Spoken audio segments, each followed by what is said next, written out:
باتیں آگے، جب کوئی قوم ناپنے تولنے میں کمی کرے گی تو وہ قحط، تنگی اور حاکموں کے ظلم میں مبتلا ہوں گی۔ غور کریں، تنگی کی بات اس وقت ساری دنیا میں چل رہی ہے یا نہیں؟ روزگار کے سلسلے میں اکثر لوگ پریشان ہیں یا نہیں؟ تنگی معاش ہو رہی ہے نا؟ اور بہت سے علاقوں میں کیا ہو رہا ہے؟ قحط بھی آ رہا ہے، کہیں بارش نہیں ہے اور کہیں سیلاب ہیں، اور سیلاب کی وجہ سے آبادیاں تباہ ہو رہی ہیں، کھیتیاں تباہ ہو رہی ہیں، پیداوار نہیں ہو رہی ہے، مصیبت میں ہیں لوگ۔ اور حکام کا ظلم ہر قدم پہ تو ہمارے سامنے آ رہا ہے نا، ہر قدم پہ ہمیں شکایت پیش آ رہی ہے نا۔ کاہے کا نتیجہ ہے؟ سوچنے کی بات ہے۔ حضور نے 3 باتیں ایک ساتھ بتائی ہیں، اگر ناپ تول میں کمی کرو گے تو تنگی، قحط اور حاکموں کے ظلم میں مبتلا ہوں گے۔ اور جس قوم نے بھی زکوٰۃ کو بند کیا، اللہ نے بارش بند کر دی۔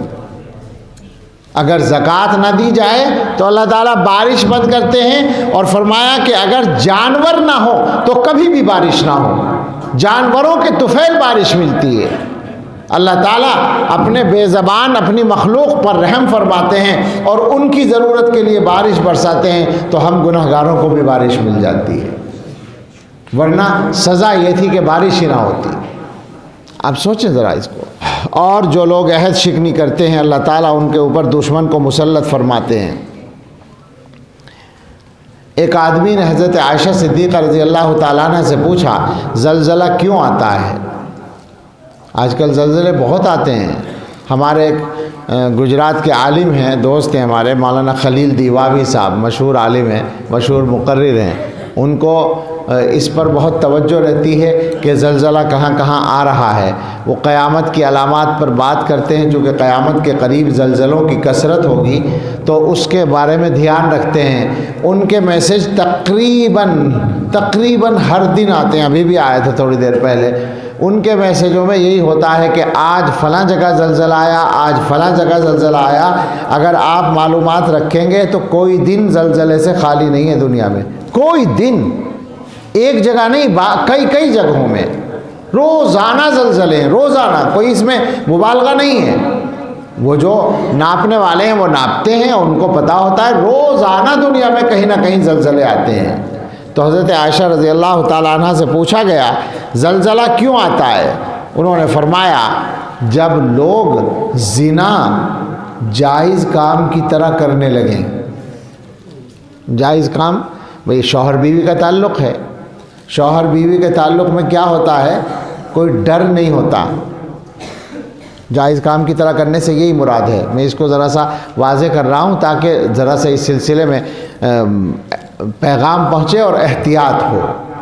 شوہر بیوی ایک ساتھ رہتے ہیں، ساری دنیا اس کو اچھا سمجھتی ہے، کوئی ان کو ڈر نہیں ہوتا، نہ شریعت کا ڈر ہے نہ انسانوں کا ڈر ہے، قانون کے بھی مطابق ہے، شریعت کے بھی مطابق ہے، بلکہ ثواب کا کام ہے۔ اس انداز سے بے خوف ہو کر بدکاری ہونے لگے۔ کیا ایسا ہو نہیں رہا ہے معاشرے میں؟ کیا ایسے لوگ نہیں پیدا ہو گئے ہیں کہ جو بدکاری کرتے ہیں اور سب کو پتہ ہے اور انہیں کوئی ڈر نہیں ہے؟ کیا بغیر نکاح کے ساتھ رہنے کی کثرت نہیں ہوتی جا رہی ہے؟ حکومتوں نے تو اجازت دے ہی دی ہے، اپنی مرضی سے اگر دونوں راضی ہیں تو کوئی مسئلہ نہیں، کوئی پریشانی نہیں۔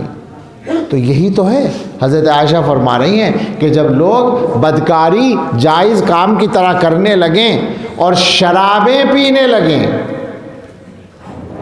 کیا کہا جائے شراب کے بارے میں، نشے کے بارے میں کیا کہنے کی ضرورت ہے؟ اب تک تو ہم لوگ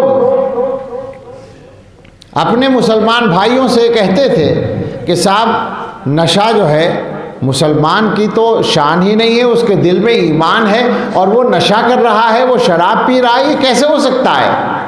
پھر ہم یہ کہتے تھے کہ صاحب بڑی بری بات ہے کہ ہمیں یہ بتایا کسی نے کہ جتنی شراب ہولی پر بکی اتنی عید پر بکی، بدترین بات ہے۔ مگر آج آج صورتحال اس سب سے آگے جا چکی ہے. اب ہمیں جائزہ لینے والے یہ بتاتے ہیں کہ نشے کا رواج مسلمانوں میں زیادہ ہے، دوسروں میں کم ہے.